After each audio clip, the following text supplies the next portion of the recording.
اس مال کو راہ خدا میں قربان کرو۔ مال کو راہ خدا میں قربان کرنے کے لیے ہم بقرعید کی تیاریاں کرتے ہیں۔ بقرعید کی ساری تیاریاں ہو جاتی ہے۔ تیاریاں کرنے کے بعد جب 10 تاریخ آتی ہے ذی الحج کی، ہم عید بقرعید مناتے ہیں بڑی جوش و خروش کے ساتھ، بڑے شان و شوکت کے ساتھ عید مناتے ہیں۔ شاعر نے کہا کہ ایک عید وہ ہے جو رمضان کا عید ہے، ایک عید وہ ہے کہ جو عید قربانی ہے، عید وہ بھی عید یہ بھی، لیکن ان دونوں عیدوں سے اگر افضل اگر کوئی ہے تو وہ عید ہے کہ یہ دونوں جو عید ملی ہے تو جس کے وسیلے سے ملی ہے وہ سب سے بڑی عید ہے۔ اسی لیے شاعر نے کہا کہ دونوں عیدوں سے ہے افضل عید میلاد رسول، کہ میلاد رسول ہوا، رسول کی ولادت ہوئی،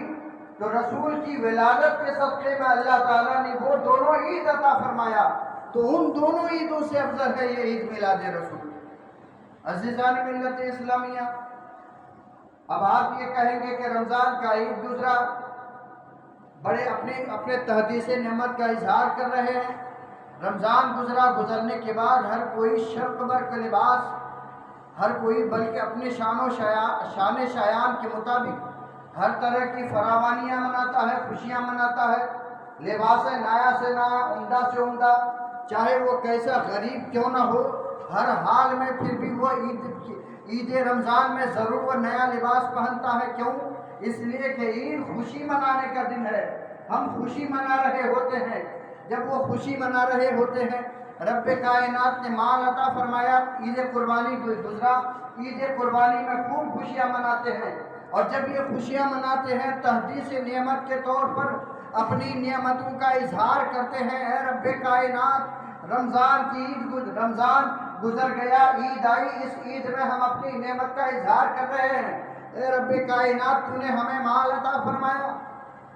اور اس مال کو ہم تیری راہ میں قربان کر رہے ہیں، اور اس میں شریک سبھی جنے ہوتے ہیں۔ ایسے عالم میں جب دونوں عید آتی ہے، ان دونوں عیدوں میں اپنی تحدیث نعمت کے طور پر رب کی عطا کی ہوئی مال و متاع کو، رب کی عطا کیے ہوئے نعمتوں کا ہم خوب اظہار کرتے ہیں، اور جب خوب اظہار کرتے ہیں تو پتہ چلا کہ جو ساری چیزیں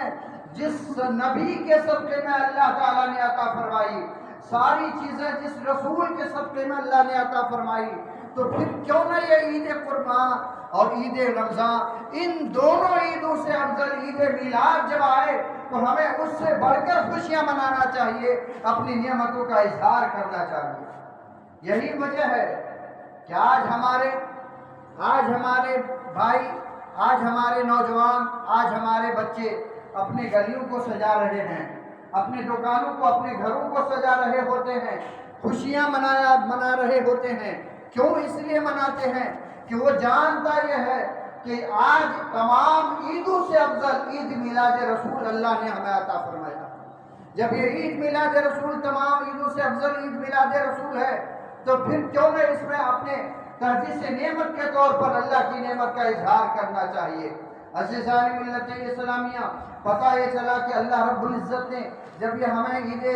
میلاد رسول عطا فرمایا ہے تو اس عید میلاد رسول میں ہمیں اپنے تحدیث نعمت کے طور پر ہمیں خوب اظہار کرنا چاہیے۔ عزیزان ملت اسلامیہ، یہی قرآن کا حکم ہے، قرآن یہی کہتا ہے وَأَمَّا بِنِعْمَتِ رَبِّكَ فَحَدِّثْ، اور اپنے رب کی نعمتوں کا خوب چرچا کرو، کہ جب رب کائنات نے نعمتیں عطا فرمائی تو ان نعمتوں کا خوب چرچا کرو۔ عزیزان ملت اسلامیہ، دنیا کا دستور یہ ہے کہ جب آدمی کوئی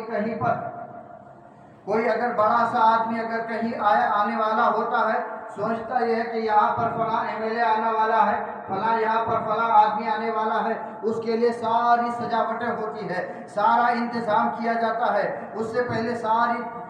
تیاریاں کی گئی ہوتی ہے۔ کوئی کہیں اگر روڈ سے گزرنے والا اگر بڑا آفیسر ہو، اس کے لیے سب تیاریاں ایسی ہو رہی ہوتی ہے کہ جس تیاریاں کی بنیاد پر روڈ بالکل پاک و پوتر کر دیا جاتا ہے، روڈ کو خالی کر دیا جاتا ہے۔ کیوں؟ اس لیے کہ یہاں سے کوئی آفیسر گزرنے والا ہے۔ عزیزان ملت اسلامیہ، ہم سنیوں کا عقیدہ یہ ہے کہ مدینے کے تاجدار، مدینے کے غمگسار بے سہاروں کا سہارا، غم گسار کے غموں کو دور کرنے والا رسول عربی، کہ جب اگر پیارے نبی کی بارگاہ میں اپنی اگر غم کا اظہار، اپنے دکھ درد کو سنانے کے لیے، عشق کی باتیں کرنے کے لیے، اپنے تصورات میں مدینے کی گلیوں کو جما کر جب رب کائنات کے پیارے حبیب کو یاد کر رہے ہوتے ہیں، تو شاعر نے لکھا ہے کہ چراغاں، شاعر کہتا ہے کہ جب انسان جب اپنے عقیدت کا اظہار کر کے نبی کونین کی بارگاہ میں اپنی جستجو کا، اپنی مداوع پیش کرنا چاہتا ہے، تو نبی کونین صلی اللہ علیہ وسلم ہر عاشق رسول کے گھر تشریف لایا کرتے ہیں۔ اب اندازہ کریں کہ جس عقیدت کے ساتھ ہم نے گلیوں کو، گھروں کو سجایا ہے، میرا ایمان یہ کہتا ہے کہ نبی کونین صلی اللہ تعالیٰ علیہ وآلہ وسلم کی روح مبارکہ ہمارے گلیوں میں گھوم رہی ہے، ہمارے گلی میں آ کر ہمیں تسلی دے رہا ہے، رونقیں بتا رہی ہے، خوشیاں بتا رہی ہیں کہ میرے آقا علیہ الصلوۃ والتسلیم ہمارے گھر میں تشریف لاتے ہیں۔ یہی وجہ ہے کہ گھروں کی رونقیں ایک کیفیت نما ہوا کرتی ہے، گلی کی رونقیں ایک کیفیت نما ہوا کرتی ہے۔ عزیزان ملت اسلامیہ، اسی لیے ہم سنیوں کو، ہم تمام اہل سنت کے، تمام نبی کے کلمہ پڑھنے والوں کو یہ پیغام دینا چاہتے ہیں، اے لوگوں، کہ جب رب کائنات نے میلاد مصطفیٰ ہمیں عطا فرمایا ہے، میلاد مصطفیٰ کے دن میں ہمیں خوب خوشیاں منانا چاہیے، ہمیں خوب اپنے رب کی نعمتوں کا اظہار کرنا چاہیے۔ اللہ اللہ رب کائنات اسی لیے کہتا ہے وَأَمَّا بِنِعْمَتِ رَبِّكَ فَحَدِّثْ، اور اپنے رب کی نعمتوں کا خوب چرچا کرو۔ پڑھیے درود پاک، اللہم صلی علی سیدنا وشفیعنا وحبیبنا ومولانا محمد معدن الجود والکرم، بارک وسلم، صلو علیہ صلاۃ و سلام علیک یا سیدی یا حبیبی یا رسول اللہ۔ عزیزان ملت اسلامیہ، رب کائنات نے اپنے پیارے حبیب علیہ الصلوۃ والتسلیم کو ہم غلامان مصطفیٰ کے لیے ایک درد گناہ، ایک مظہر کامل، مظہر ذات الہی بنا کر بھیجا ہے۔ پیارے نبی صلی اللہ تعالیٰ علیہ وسلم کی ذات گرامی ہمارے لیے تمام نعمتوں سے افضل ہے۔ رب کا قرآن کہتا ہے کہ تمام نعمتوں کی اصل، تمام نعمتوں کی جان اگر کوئی ہے تو میرے محبوب کی ذات گرامی ہے۔ عزیزان ملت اسلامیہ، آقا کریم علیہ الصلوۃ والتسلیم کی میلاد کا دن آج بڑی سعادت اور مسرت اور شادمانی کا دن ہے، کیونکہ عید جمعہ یوں ہی عید ہے، لیکن عیدوں کا بھی عید ہے۔ جب یہ عیدوں کا بھی عید ہے تو رب کائنات نے جب ہمیں یہ مبارک دن عطا فرمایا تو ان مبارک دنوں میں اپنے طور پر خوشیاں منانا چاہیے۔ عزیزان ملت اسلامیہ، وہ روایت تو بہت ہمارے آپ کے لیے کافی ہے کہ جس میں کہ آقا کریم علیہ الصلوۃ والتسلیم کے ایک صحابی کے پاس ایک یہودی آتا ہے، کہتا ہے کہ ایک آیت تمہارے قرآن میں ایسی ہے کہ اگر وہ آیت اگر عیسیٰ مسیح کے اوپر اگر نازل ہوتی، اگر ہمارے نبی کے اوپر اگر نازل ہوتی تو ہم اس دن کو عید کا دن بنا لیتے، اس دن کو ہم جو عید کا دن بناتے۔ اللہ اکبر۔ اب اس وقت میں صحابی رسول کہتا، بتاؤ وہ کون سی آیت جس کے بارے میں تم کہہ رہے ہو؟ کہنے لگتا تمہارے قرآن میں الیوم اکملت لکم دینکم واتممت علیکم نعمتی ہے کہ آج کے دن ہم نے تمہارے لیے تمہارا دین مکمل کر دیا اور تم پر ہم نے ساری نعمتیں مکمل کر دی۔ تو جس دن نعمتیں مکمل ہوئی ہے تمہارے اوپر، جس دن تمہارا دین مکمل کر دیا گیا ہے، اگر وہ آیت اگر ہمارے نبی کے اوپر اگر نازل ہوتی تو ہم اس دن کو عید کا دن بنا لیتے، اس دن کو ہم اپنے لیے عید کا دن بناتے۔ صحابی رسول کہتا ہے تم جانتے ہو کہ جس دن یہ آیت نازل ہوئی تھی عرفات کے میدان میں، عرفات کا میدان میں سب کا جمع ہونا یہ عید تھا اور وہ جمعہ کا دن تھا، خود حجۃ الوداع کا موقع تھا، یوں بھی عید کا دن ہے، تو وہ تو ہم تو ڈبل عید منایا کرتے ہیں۔ عزیزان ملت اسلامیہ، پتہ چلا کہ صحابی رسول کا طریقہ یہ ہے کہ جس وقت میں اللہ تعالیٰ نے نعمتیں عطا فرمائی، دین مکمل ہمیں عطا فرما دیا، اس دن کو ڈبل عید منایا کرتے ہیں صحابہ کرام۔ اور جب تمام عیدوں کی جان، تمام نعمتوں کی جان مصطفیٰ جان رحمت کو رب نے پیدا فرمایا تو وہ تو تمام نبیوں کا وہ تو تمام عیدوں کا بھی افضل عید ہوا۔ عزیزان ملت اسلامیہ، ایک مرتبہ عیسائیوں میں سے کسی نے حضرت عیسیٰ علیہ السلام سے کہا بتاؤ کہ ہم پر اگر اللہ تعالیٰ نے آسمان سے اگر دسترخوان نازل فرما دیا تو ہم اس دن کو عید کا دن بنا لیں گے۔ آپ دعا کر دیجئے کہ اللہ تعالیٰ ہمارے لیے دسترخوان آسمان سے نازل فرما دے۔ رب کائنات کے پیارے حبیب علیہ الصلوۃ والتسلیم پر قرآن میں ان روایتوں کو، عیسیٰ علیہ السلام کے قوم کے روایتوں کو نقل فرمایا اور کہا اللہم ربنا انزل علینا مائدۃ من السماء تکون لنا عیدا لأولنا وآخرنا وآیۃ منک وارزقنا وانت خیر الرازقین۔ قرآن میں رب کائنات نے ان باتوں کا مشاہدہ لکھ دیا۔ کہا کہ حضرت عیسیٰ علیہ السلام سے ان کی قوم نے کہا تھا اے عیسیٰ ابن مریم آپ رب کائنات سے دعا کر دیجئے کہ رب کائنات ہم پر آسمان سے دسترخوان نازل فرما دے۔ اگر آسمان سے دسترخوان نازل فرما دے گا تو اس دن ہم اللہ رب العزت کی نعمت کو سمجھ کر اس دن ہم عید منا لیں گے۔ تکونو لنا عیدا لاولنا وآخرنا، وہ دن جس دن آسمان سے دسترخوان نازل ہوگا وہ دن ہمارے پچھلوں کے لیے بھی ہمارے اگلوں کے لیے بھی سب کے لیے ہم عید کا دن بنا لیں گے۔ عزیزان ملت اسلامیہ، اندازہ کریں کہ عیسیٰ علیہ نبینا علیہ الصلوۃ والتسلیم کی قوم نے کہا کہ اگر آسمان سے اگر دسترخوان اگر پکا پکایا نازل ہو تو اس دن کو ہم عید بنا لیں گے۔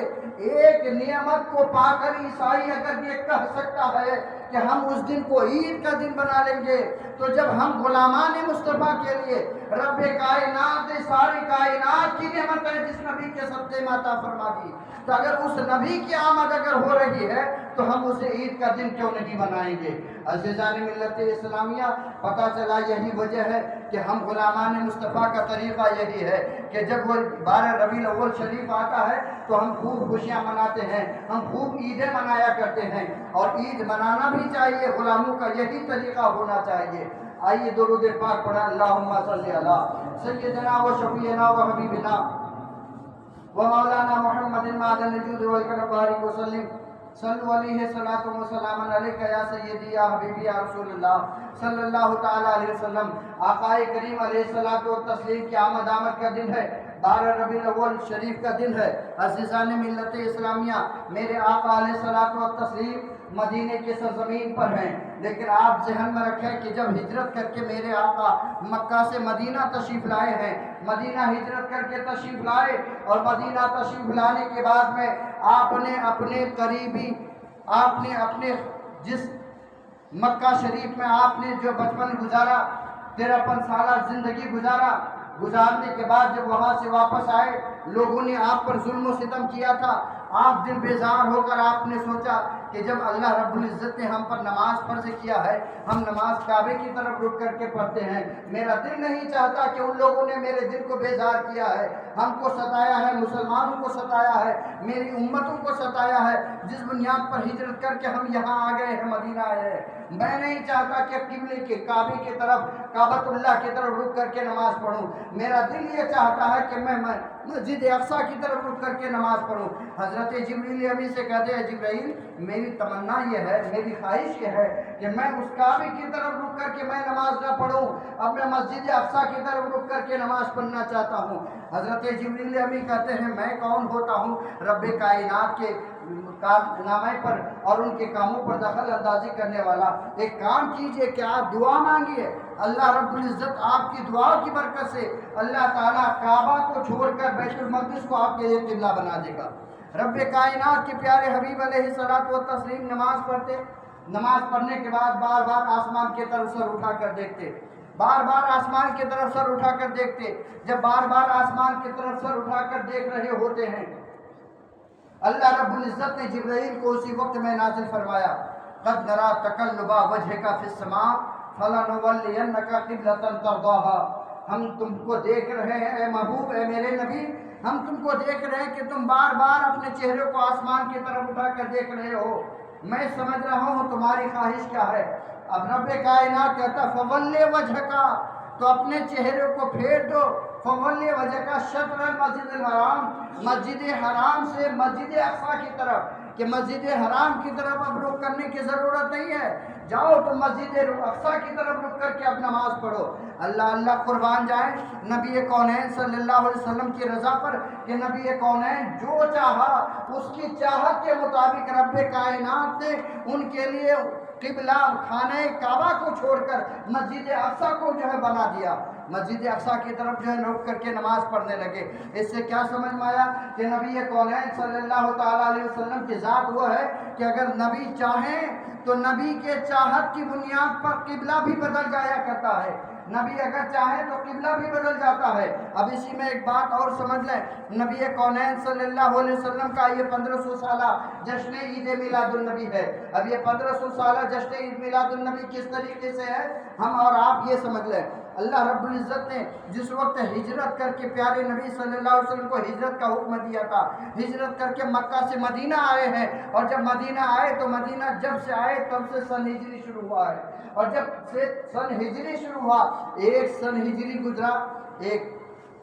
دوسرا گزرا دو، اسی طرح آج کے زمانے میں آج کے دور میں 1447 سن ہجری ہو رہا ہے۔ جب 1447 سن ہجری ہو رہا ہے تو 1447 سال تو ہوا ہے، لیکن نبی کونین صلی اللہ علیہ وسلم جب مکے میں تھے تو 53 سال تو وہاں نبی نے گزارا ہے، 53 سال، 50 پر 3 سال وہاں گزارا، جب 50 پر 3 سال وہاں گزارا اور یہاں مدینے میں آنے کے بعد سے 1447 سال آج ہو رہا ہے۔ 1440 پر 7 اگر یہاں ہو رہا ہے اور 53 سال مکے میں گزارا ہے تو اس 53 کو 1447 پر ملانے سے 1500 سالہ جشن عید میلاد النبی آج ہو رہا ہے۔ پتہ چلا کہ آج کے دن رب کائنات نے 1500 سالہ زندگی، 1500 سالہ زندگی میرے نبی کی 1500 سالہ یوم ولادت ہمیں عطا فرمایا ہے۔ عزیزان ملت اسلامیہ، نبی کونین صلی اللہ تعالیٰ علیہ وسلم کی آمد کے 1500 سال گزر گئے، 1500 سال گزرنے کے باوجود بھی آج بھی غلامان مصطفیٰ پیارے نبی صلی اللہ تعالیٰ علیہ وسلم کا ذکر خیر کر رہا ہے، ہر کوئی نبی کونین صلی اللہ علیہ وسلم کا ولادت کا ذکر کر رہا ہے۔ پتہ چلا، اب سوچنے کی بات یہ ہے کہ نبی کا ذکر کرنے والا، نبی کی تعریف و توصیف کرنے والا، نبی کی ولادت کا ذکر کرنے والا، آپ یہ سمجھ رہے ہوں گے کہ آج کے زمانے میں تو 2 ہی قسم کے لوگ ہیں، آج کے زمانے میں تو 2 ہی طرح ہے، کچھ تو کرتے ہیں کچھ تو نہیں کرتے ہیں۔ میں ایک آپ کو سمپل سی بات ایک بتا دینا چاہتا ہوں، یہ بات غور سے سمجھیں۔ جب دنیا یہ پہلی بار یہ دنیا کی آفرینش ہوئی تھی اور جب رب کائنات نے اس دنیا کو بسانا چاہا تو بسانے کے وقت میں رب ذوالجلال نے حضرت آدم علیہ السلام کو جب اس زمین پر بھیجا تو حضرت آدم علیہ السلام کو اس زمین پر بھیجنے کے بعد میں سب سے پہلے مسلمان ہی آئے۔ اب مسلمان آنے کے بعد میں پھر مسلمان حضرت آدم کے اولاد میں کچھ لوگ جب بیراروی کے شکار ہو گئے، کچھ لوگ شکار ہوتے گئے، بیراروی ہوتے گئے، اور اسی طرح ہوتے ہوتے کفر اختیار کر لیا، بت پرستی اختیار کر لیا۔ اور جب بت پرستی اختیار کر لیا، جب میرے نبی صلی اللہ علیہ وسلم 1400 سال پہلے آئے، 1500 سال اب کہا جائے، 1500 سال پہلے جب تشریف لائے مکہ کی سرزمین میں تو 2 ہی طرح کے لوگ تھے، اور جب 2 طرح کے لوگ تھے، یا تو یہ تو بتوں کو پوجا کرنے والا، یا نہیں تو مسلمان تھا جو رب کی پوجا کرنے والا تھا، رب کی عبادت کرنے والا تھا، یا نہیں تو بتوں کو ماننے والا تھا۔ 2 ہی طرح کے لوگ تھے۔ آج اندازہ کریں، آج کے زمانے میں صرف دیکھیں، آج کے زمانے میں گورنمنٹ یہ کہتی ہے کہ 1500 سالہ جب گورنمنٹ یہ کہتی ہے کہ جشن عید میلاد النبی جمعہ کے دن ہے، 5 تاریخ کو ہے، گورنمنٹ کی طرف سے چھٹی ہے، گورنمنٹ ہالیڈے ہے۔ پتہ چلا کہ گورنمنٹ ہالیڈے اس بات کا اقرار ہے گورنمنٹ کو کہ 5 تاریخ کو 12 ربیع الاول شریف ان کے محمد کے صاحب کا ولادت ہوئی ہے، پیدائش ہوئی ہے، ان کی پیدائش کو گورنمنٹ تسلیم کرتی ہے، اور تسلیم کرنے کی بنیاد پر، ماننے کی بنیاد پر گورنمنٹ سب کو خوشی کے طور پر چھٹی کر دیتا، جاؤ تمہیں آج کام نہیں کرنا ہے، آج تمہیں کوئی جو مشقت نہیں اٹھانی ہے، آفس نہیں آنا ہے، اس میں گورنمنٹ کے کام کو انجام نہیں دینا ہے، چاہو تم کو جو تمہارے محمد کے پیدائش کی بنیاد پر تمہیں گورنمنٹ کی طرف سے چھٹی دیا جاتا ہے۔ پتہ چلا چلا کہ گورنمنٹ بھی اس بات کو مان رہی ہوتی ہے کہ محمد کی پیدائش کے دن میں اس کو چھٹی دے دیا جائے تاکہ وہ خوشی منائے۔ ایک بچے کو اگر اسکول سے اگر چھٹی مل جاتی ہے وہ خوشیاں مناتا ہے، سوائے اسکول کی چھٹی ہے۔ میں پتہ چلا کہ جب اگر ایک دن کی چھٹی اگر گورنمنٹ اگر تمام اگر ملازموں کو اگر دے رہا ہے تو گویا کہ ان کو خوشی منانے کا موقع دے رہا ہے، وہ خوش ہو جایا کرتا ہے۔ اس سے اندازہ کریں کہ غیر ہے وہ تو اس بات کو اقرار کر رہا ہے، اس بات کا اقرار کر کے کہتا ہے کہ تمہارے محمد کی پیدائش میں ہم بھی تمہارے خوشی میں شامل ہونا چاہتے ہیں، لہذا تم کو ہم چھٹی دے دیتے ہیں۔ لیکن کچھ لوگ ہمارے کلمہ پڑھنے والے کیسے کہ ہم یہ نہیں مانتے کہ حضور کی پیدائش پر ہم خوشی منائیں، ہمیں یہ نہیں چاہیے۔ اب میں کہوں گا کہ اگر ملازم اگر ہے تو ان کو چاہیے کہ گورنمنٹ نے ان کو ہالیڈے دے دیا ہے، اگر چھٹی دے دیا پھر بھی وہ جائے آفس جا کر کے کام کرے اگر وہ نہیں ماننا چاہتا ہے۔ عزیزان ملت اسلامیہ، اس سے سمجھ میں یہ آتا ہے کہ جب دو طرح کے لوگ ابتدائے اپنی نسل سے آئے، دو طرح کے لوگ ہیں اور وہ لوگ بھی اس بات کو اقرار کرتا ہے تو ہمیں ماننا پڑے گا کہ دنیا میں دو ہی رسم چلا کرتا ہے، ایک ان کا یعنی تو ہمارا۔ اب یہ تیسرا کون سا ہے کہ جو ہم خود کسی میں نہیں مانتا؟ وہ ظاہر سی بات ہے کہ وہ غیر کا تو مانتا ہی نہیں ہے، اور یہ کلمہ پڑھنے والا ہے کہ ہم کلمہ پڑھنے والے ہم غیر کو نہیں مانتے ہیں، ہم نماز پڑھنے والے ہیں، اور جب نماز پڑھنے والے ہیں تو پھر یہ تیسرا کون سا ہے کہ جو نبی کی پیدائش کو بھی نہیں مانتا، یہ اس میں بھی مکمل طور پر نہیں اترتا۔ پتہ چلا کہ نہ ادھر کا ہے نہ ادھر کا ہے، نہ خدا ہی ملا نہ رسول صلی اللہ علیہ وسلم۔ اللہ اکبر۔ عزیزان ملت اسلامیہ، یہ بات ذہن میں رکھیں، شاید آپ لوگوں کو، شاید مجھے جس بارے میں معلوم ہے کہ کچھ ان لوگوں کے تہوار آتے ہیں کہ جس میں رات کے بھور کے وقت میں وہ لوگ انتظار کرتا ہے کہ آج ہمارے فلاں دیوتا کا یا اسی کا جنم دن کا دن ہے، اور اس کے انتظار میں رات بھر وہ لوگ جو ہے صبح بھور کے وقت میں وہ لوگ انتظار کر رہا ہوتا ہے۔ اندازہ کرو دوستو، اگر ان لوگوں کا اگر وہ رسم ہے، اگر ان کا یہ عقیدہ اگر ہے، غیر مسلموں کا اگر عقیدہ ہے کہ بھور کے وقت میں کوئی پیدا ہو رہا ہے، اس کے لیے ہم لوگ کھڑے ہو کر اس کا استقبال کرتے ہیں، انتظار کرتے ہیں، تو یہ سمجھنا پڑے گا یا تو وہ صحیح ہے یا نہیں تو ہم جس نبی کا اختیار، جس نبی کی پیدائش کا انتظار کرتے ہیں یا تو وہ صحیح ہے یا ہم صحیح ہیں۔ یہ تو مانتے ہیں، عقیدہ ہمارا سنیوں کا اور تمام مسلمانوں کا یہ ہونا چاہیے کہ ہم حق پر ہیں، اور ہمارا حضرت آدم ہی اس دنیا میں سب سے پہلے، ہمارا باپ ابے اول سب سے پہلے حضرت آدم ہی اس دنیا میں آئے، اس لیے ہم حق پر ہیں، یہ تو ماننا ہی پڑے گا۔ لیکن سوچنا یہ ہے کہ جب یہ دو ہی ہے کہ وہ لوگ اگر وہ بھی انتظار کر رہا ہوتا ہے، بھور کے وقت میں صبح شادی کے وقت کا انتظار کرتا ہے، اگر غیر بھی اور ہم بھی اگر انتظار کر رہے ہوتے ہیں تو ہم تو کہتے ہیں کہ ہم حق پر ہیں۔ لیکن تیسرا وہ کون سا ہے یہ بتانا چاہتا ہوں، یہ تیسرا کون سا کہ اس کو بھی نہیں مانتا اور ہمارے کو بھی نہیں مانتا۔ یہ ماننا پڑے گا کہ یہ تیسرا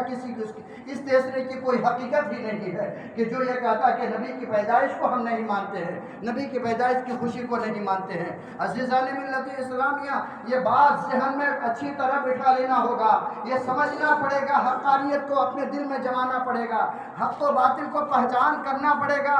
آج عالم اسلام ہر کوئی پیارے نبی صلی اللہ علیہ وسلم کی آمد کا ذکر کر رہا ہے، آمد کی خوشیاں منا رہا ہے، لیکن میں یہ سوچتا ہوں جو ہمارے علماء اکابرین نے کہا اور بہت سے اہل فہم نے جو کہا ہے، یہ کون سا مسلمان ہے، یہ کون سا کلمہ پڑھنے والا ہے کہ جو اپنے نبی کا ہی کلمہ پڑھے اور خود دلیل مانگے کہ نبی کی پیدائش میں خوشی منانا کہاں لکھا ہے۔ عزیزان ملت اسلامیہ،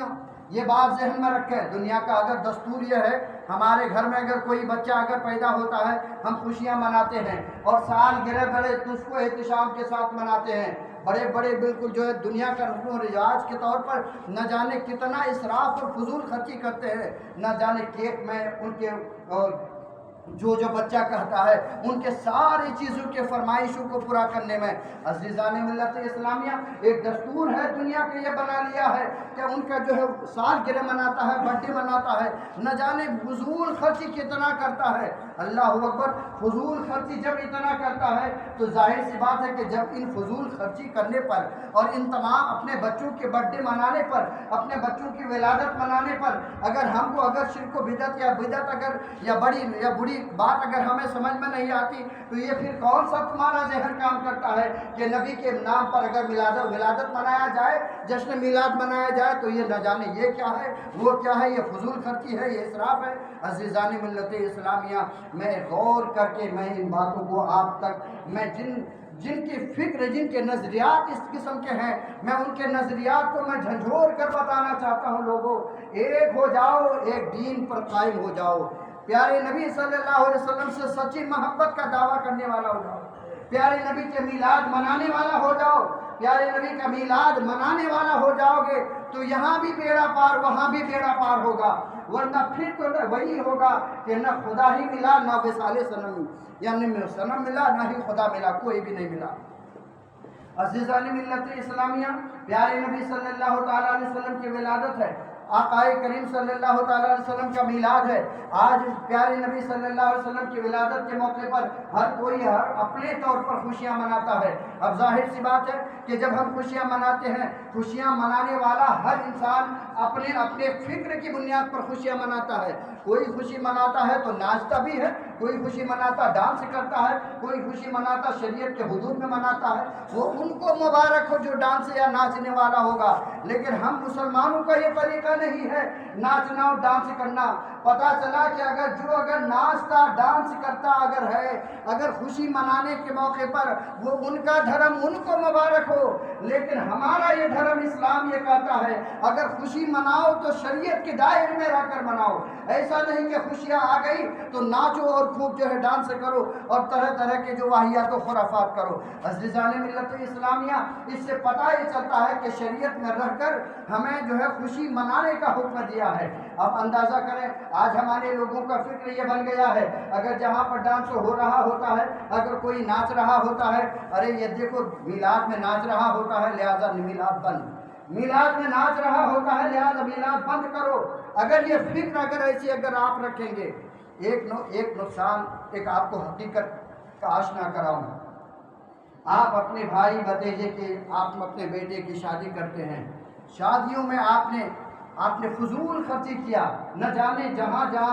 آپ نے جس طرح بھی اسراف کیا, بہت سارے فضول خرچی ہو رہے ہیں. یہ سب فضول خرچی ہو رہا ہے. اس میں بہت سے ایسے بھی تو ہوتے ہیں ناچتے بھی ہیں, بہت سے ڈانس بھی کرتے ہیں. تو اب اگر شادی کی محفلوں میں اگر غیر رسم کی بنیاد پر کوئی ڈانس کرتا ہے, ناچتا ہے, اپنے بیٹے کی شادی میں, اپنے بھائی کی شادی میں اگر کوئی ناچ رہا ہوتا ہے تو کیا شادی بند کر دیا جاتا ہے کہ چلو اب شادی ہی بند کر دو آج کے تاریخ سے کیونکہ اس میں ناچ ہو رہا ہے. اب شادی بھی بند کر دینا ہوگا اگر ایسی ہے کہ میلاد منانے سے میلاد میں لڑکے نوجوان اگر ناچ رہے ہوتے ہیں تو میلاد کو ہی بند کر دینے کا اگر فکر تمہاری ہے, میں یہ کہنا چاہوں گا کہ تمہاری شادیوں میں بھی تمہارے بھائی بھتیجے تمہارے ناچتے ہیں تو تم شادی کو روکتے کیوں نہیں, شادی ہی بند کر دو, پھر رہو اسی طریقے سے رہو, زندگی ویسے ہی گزارو. پتہ چلا کہ شادی بند نہیں ہوتی ہے بلکہ ان کو ناچ کو بند کرنا پڑتا ہے. شادی تو شریعت کا اصول ہے, رہے گا. ہاں, جو غیر شرعی کام اگر شادیوں میں ہوتا ہے تو اس غیر شرعی کام کو بند کرنا پڑے گا. اسی طرح میلاد ہمیشہ سے رہا ہے, ہمیشہ ہوتا رہے گا. اگر میلاد میں کوئی غیر شرعی کام ہوتا ہے تو اس کو روکنا پڑے گا, اس غیر شرعی کام پر پابندی لگانی پڑے گی. عزیزان ملت اسلامیہ, ان تمام افکار و خیالات کو لے کر میں آپ کے ذہن و فکر میں یہ بات پہنچانا چاہتا ہوں کہ آپ اس حقیقت کو سمجھیں, دین اسلام کے اصول کو سمجھیں, اس ضابطے کو سمجھیں. دین اسلام کیا کہتا ہے؟ دین اسلام یہ کہتا ہے کہ جب تمہیں رب نے نعمتیں دی ہے تو ان نعمتوں کا خوب چرچا کرو. جب تمہیں نعمتیں دی ہے خوب چرچا کرو. اب جب چرچا کرنا ہے تو چرچا تو یہی کہ اللہ نے ساری نعمتوں کی جان, اصل کائنات, مقصود کائنات, رب کائنات نے حبیب پاک صاحب الاولیاء کی ذات گرامی کو بنایا. اور جب نبی کی ذات گرامی اصل کائنات ہے, جب وہ تمام نعمتوں کی جان ہے, تو پھر اس پر ہم اپنے نعمتوں کا اظہار کیوں نہ کریں؟ اپنے نعمتوں کا اظہار کیا, مالدار ہے تو لٹا رہا ہے, مالدار ہے تو یہاں خرچ کر رہا ہے, غریبوں میں, یتیموں میں, بیواؤں میں, بے سہاروں میں, یہاں وہاں دین کے کاموں میں, مسجدوں میں, مدرسے میں. کیوں؟ رب نے دیا ہے مال, اسی لیے وہ خرچ کر رہا ہے. ظاہر سی بات ہے کہ جب رب نے مال دیا ہے تو وہ راہ خدا میں خرچ کر رہا ہوتا ہے. اگر اسی طریقے سے جب رب نے مال دیا ہے, آپ اور ہم اگر خرچ کر رہے ہوتے ہیں تو رب کائنات نے جب اصل کائنات تمام نعمتوں کی جان پیارے نبی کو ہمیں عطا فرمایا ہے، ہمیں بھی تو چاہیے کہ اب اس کا خرچہ کیسے کریں؟ کیا خرچ کرنے کی چیز ہے؟ نہیں، بلکہ اس کا ذکر کرنے کی چیز ہے، ان کا تذکرہ کرنے کی چیز ہے، ان کے نام کے نعرے لگانے کی چیز ہے، ان کے نام کے وجہ سرائی کرنے کی چیز ہے، ان کی تعریفیں بیان کرنے کی چیز ہے۔ پتہ چلا کہ حضور کی آمد پر اب ہمیں تعریف کرنا چاہیے، یہی نعمت کی اصل ہے اور یہی میلاد کا تقاضا